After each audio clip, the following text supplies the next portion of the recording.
Over the next few years, I am planning to purchase 600 houses, run for Prime Minister, and reduce everyone's tax bill to 0%. I mean, I'm not really, but it sounds good, right? And A, I've managed to just grab your attention. B, I think it's incredibly important that you watch this video about goal setting so that you can accurately and efficiently set your goals for the upcoming year. In this video, I want to share the 4 pillars that it takes to set your goals. And then at the end of the video, I'm going to share my new and updated spreadsheet for setting your goals. So make sure you stick around until the end. First of all, before going any further with this video, I think it's really important to emphasize the importance of process over prize, because a lot of people set that pinnacle prize, that pinnacle goal, they just work towards that without thinking about the journey that we take to getting there. So speaking as someone that spends a lot of time thinking in the future about a certain prize or a certain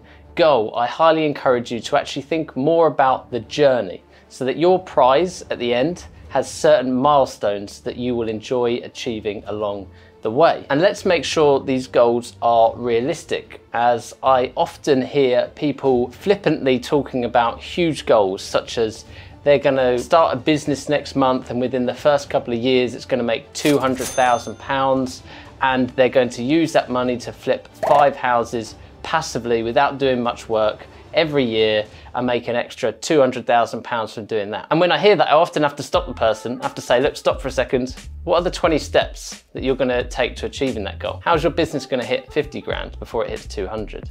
How is your business gonna then take that money, and how are you gonna flip 1 property before you start flipping 5 a year? And to which they rarely have an answer to that question. So as mentioned in this video, I want to share with you the 4 pillars that will help you set your goals for 2023. And as I explain them, I want you to think about your big, lofty goals, but I also want you to think about the different milestones that you'll have to hit on the way to getting there. Pillar number 1 is income. For a lot of us, a goal is being able to spend more money on luxury items, whether that's cars, watches, lifestyle, holidays, whatever it is. And in order to spend more money, we have to earn more money. And the only way to be able to do that is to set goals in order to increase our income. Now, for a lot of people who are on set salaries, they might say, look, I can't increase my income. I'm in this role, I earn this amount of money, and there is no opportunity for me to earn commission or to increase that other than working towards a promotion in a few years' time. And whilst I do believe that we should always be pushing for that next level, for anyone in that situation, I just implore you to think about what other methods can you go in order to earn income? And for a lot of us, that is purchasing properties to earn rental income and therefore increase our income. And that itself is a really good goal to set. Now, pillar number 2 is investment. And obviously there's lots of different things that we can invest into, but as this is a property channel, let's talk about property. So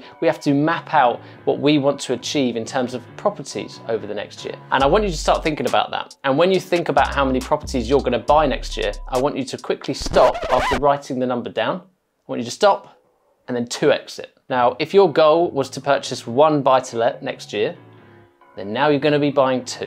And you might say, well, I haven't got the capital to do that, I haven't got the resource to do that. But just stop for a second, because if I said to you, you have to buy 2 properties, otherwise you'll go to jail, or let's think of something slightly less extreme, otherwise you can never invest in property again.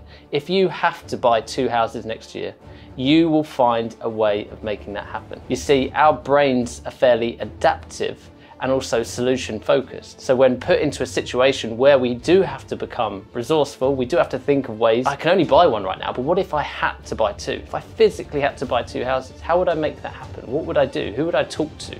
Where would I try and raise finance? Where would I try and find more properties? You can do that. So if your goal is to grow a big portfolio and you want to speed up that process, let's start thinking about achieving lofty goals. Not only that, but if you aim for 2, the chances of you completing that first 1 that you wanted to get in a quicker, shorter space of time is a lot more likely. The next pillar to setting your goals should be thinking about lifestyle. Now, I am guilty more than anyone for working way too much. I've got some incredibly big goals, and I also enjoy the pursuit of building a business and aiming towards those goals. Going back to what I was saying earlier, enjoy the process over the actual prize at the end. However, we must remember to remain present in the present day, of course. And I do this by either arranging holidays in advance or arranging trips in advance. For example, I have worked a lot this year and I have grafted more than ever this year. However, I have been on 3 holidays this year.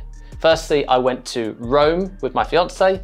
Then I took a trip halfway across the world to Australia and spent a couple of weeks there with friends. And then I went to the south of France. And that helps me remain present, enjoy the good times. And when I look back on my year, those are often highlights in my year. Not only that, but I arranged trips. I might arrange a trip to London. For example, last year at the end of the year, my fiance and I, we went to London to celebrate our successes during the year. And we're doing the same again this year. We're gonna go see a show, we'll have food, we'll go for drinks, we'll make a weekend out of it as a way in which to A, celebrate, but B, remain present and enjoy the current times. Increasing our lifestyle desires and the things that we do and the luxuries we have will in turn help us to work harder. They will give us a goal of something to set out and achieve.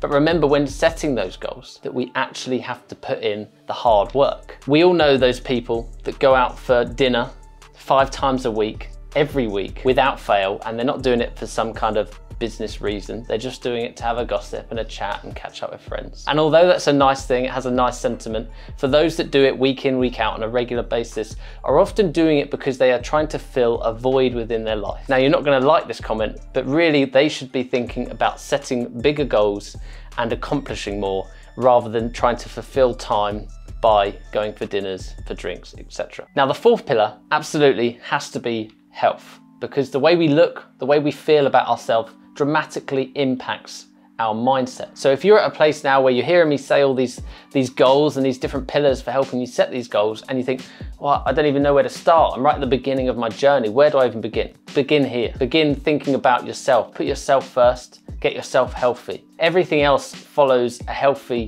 mindset and a healthy body. Believe me when I say that I go to the gym at least 4 times a week without fail. And that is not because I have a big ambition of getting big and muscly, nor is it because I have a big ambition of getting ripped and lean.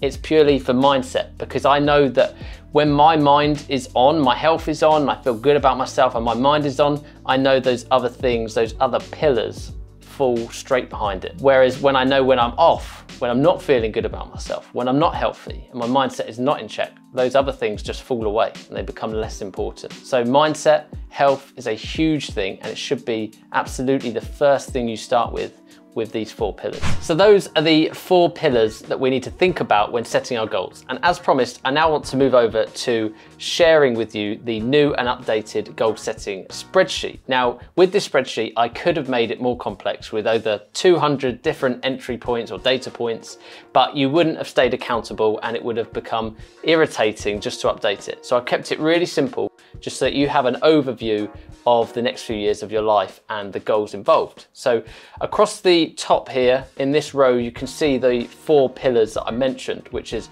income, investments, lifestyle and health. And then on the left hand side, we're going to split things up into our 5-year goals, our 1-year goal, and then our quarterly goals. So the way we'd run this is, for example, let's just say that I had decided I wanted to earn £8,000 in profit per calendar month from property over the next 5 years. And let's say I could do that by purchasing 20 buy-to-lets. Majority of those would be single let houses. Maybe a couple of them are rented out as service accommodation, as it's a slightly higher cash flowing strategy. Let's say we'd calculated, that this would take about 20 buy-to-lets to earn that £8,000 in profit. That's our 5-year goal. Now we know that, right, if I want to achieve that, then over the next 5 years, if I break that down year by year, I need to purchase 4 buy-to-lets per year. And if I need to purchase 4 buy-to-lets per year, then I know that I can come to each quarter and put in that I need to purchase 1 more buy-to-let each quarter. And the benefit to that is that now you know that if you get to April, May or June during the year and you haven't agreed any purchases, well, now you know that you're behind, you're not on track, and that you need to go out there, you need to work hard in order to regain the momentum that you've lost, and in order to still purchase 4 buy-to-lets every single year. And by working this out, we can then think about the lofty goal, which is the 5-year goal. That one might be quite extreme. You want to put that as quite extreme. Now we want to do the 1 year goal, because that is going to be, you know, the pinnacle of the next 12 months and what we're working towards. And then the quarterly is purely just to track it. And I'm going to put a link to this in the description of this video so that you can download this. And if you do download it, I've even included this other tab, which is the goal tracker. If you want to take it to that next step further, you want to break it down into even more detail. This has year by year, quarter by quarter, month by month. This is the one I shared with you last year, and this is going to be available on the same spreadsheet. So click the link in the description, download your own copy and enjoy. Thanks for watching. I look forward to seeing you smash your goals in 2023. See you next time.